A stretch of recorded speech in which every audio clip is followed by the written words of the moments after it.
Ilang negosyante sa Baratillo sa Mangaldan, Pangasinan, doble ingat upang hindi masalisihan at mabiktima ng kawatan.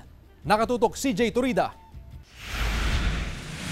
12 taon nang hanap buhay ni Ira ang pagtitinda sa Baratillo, Tubong, Quezon City si Ira, pero dahil sa kanyang negosyo, halos buong taon siyang nag-iikot sa iba't ibang lugar upang maghanap buhay. Isa siya sa mga nakakuha ng pwesto sa Baratillo sa Mangaldan. Kwento ni Ira, ilang beses na raw siyang nasalisihan ng magnanakaw. Pinakahuli nang magkaroon din siya ng pwesto sa Baratillo sa Santa Barbara. Doon po dati sa pwesto ko sa Santa Barbara, pinasok kami, 2 cellphone po yung nawala. Nakatulog yung anak ko, hindi niya namalayan. Nag-iingat naman daw siya sa kanyang pwesto ngayon upang hindi mabiktima ng kawatan. May mga screen po yan pag nagsasara kami. Screen po yung steel matting po.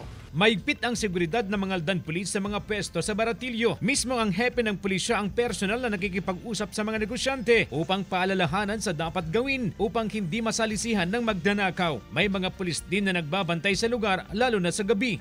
Meron naman tayong nakadeploy. Gabi-gabi po meron tayong deployment ng PNP personnel dito. Wala pa naman daw na itatalang insidente ng pagnanakaw sa Baratillo. Especially pag dadami yung customers nila is dapat marami din silang bantay. To cater kung gaano karami yung binebenta nila. Magtatagal ang operasyon ng Baratillo hanggang Marso. Kasama si Daryl Peralta, CJ Turida, One North, Central Luzon.